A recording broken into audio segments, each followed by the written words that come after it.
Sure. It's been a challenging time here in the last week or so, and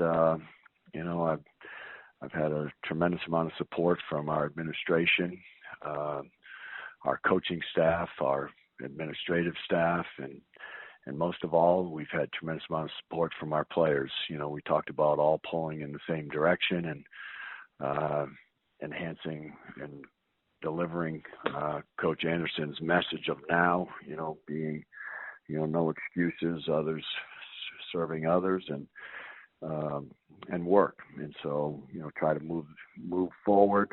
I know it hurts, but we've got a job to do, and Coach Anderson, would want us to be that way. So, but the players have been tremendous this last week, and we are looking forward to this Saturday against SMU.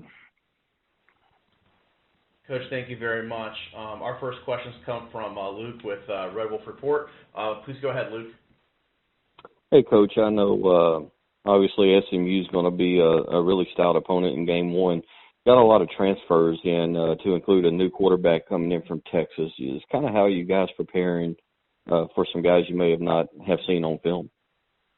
We're trying to do as much research as we can, Luke, with, researching, what kind of a thrower and motion he has, what kind of a quarterback he is, and obviously studying, whatever SMU has done in the past. Obviously, that's a challenge of the Game 1 for everybody. You don't know exactly what they've researched over the past spring and summer, and so hopefully your base rules fit and apply to what they're trying to do with their offense. And but we've tried to research him as much as possible, and we'll be prepared on Saturday. Well, I know they struggled last year on third down, getting off the field or staying on the field rather on third down.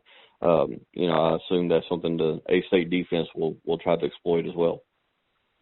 That's the number one mission, is to try and get them in third down.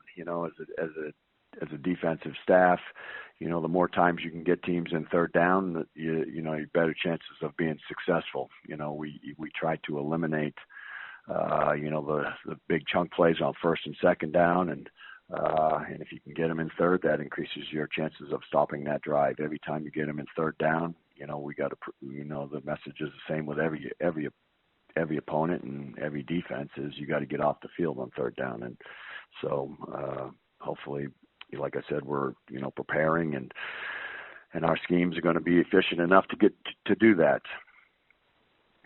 Obviously, new quarterback for the Red Wolves this year as well. What has to happen for Logan to be successful on Saturday? I think he just has to try to play within the scheme, Coach Heckendorf's scheme, and not try to do too much, and and take what's given to him, and don't force anything, and and just lead by example. Make sure that he's in charge of the offense, and if he's under control and he feels like he's the leader, and the guys are going to respond to him. And but I think the big thing is no turnovers, and just try to manage the game, especially the first game. And first games are always about mistakes and turnovers, and that's the message we're preaching here, is make sure we're trying to make it as user-friendly on Saturday, and not completely knowing what we're going to get from our opponent, and make sure that we execute. All right, Coach, appreciate it. No problem, Luke. All right, thank you, Luke. And we have time for another set of questions here from Chris Panini with The Athletic. Please go ahead, Chris. Hey, David. Obviously, it's been a tough time there with Blake stepping away. What has been your message to the team since you have assumed the head role for now? Well, Chris, it's been a challenging week. But like I said, when Blake first notified us he was stepping away, I had to first come to grips with the fact that I had to do it my way. I know Blake's message and my message are the same, but just a different verbiage.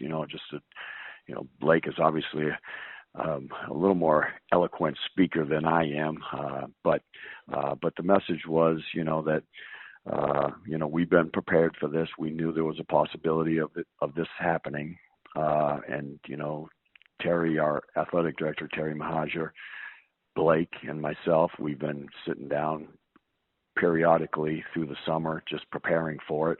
And then, the worst news of the day, I was praying that it never happened, but we had the message of, he was going to take his leave of absence. At that point in time, we started to implement our plan of how we were going to change things a little bit, try to do it as minimal as possible for change for the players. I thought that was the most important thing, that the consistency stayed with the daily schedules, the daily routine of practice.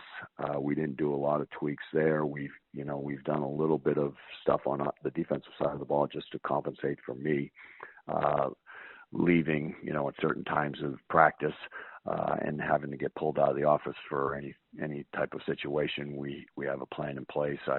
We have an unbelievable staff here that's, I believe things happen for a reason. And, I have a defensive coordinator. I have a defensive line coach that's been the defense coordinator I've worked for, most of my career.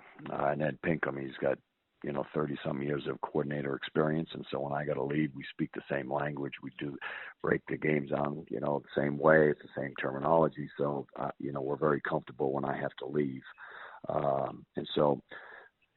But as far as the players, the staff and everybody, it's not me that's having to do a lot. It's unbelievable when you have adversity, how people step up and how Jerry Scott, our SID, we were talking last night, and we talked about how strong people are, and talked about Arkansas strong.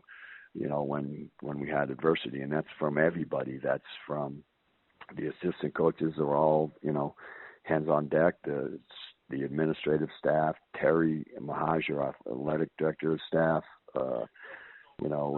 it's everybody. And more importantly, it's the team. And, we talked about the team, with adversity, it can either split you up or it can bring you closer together.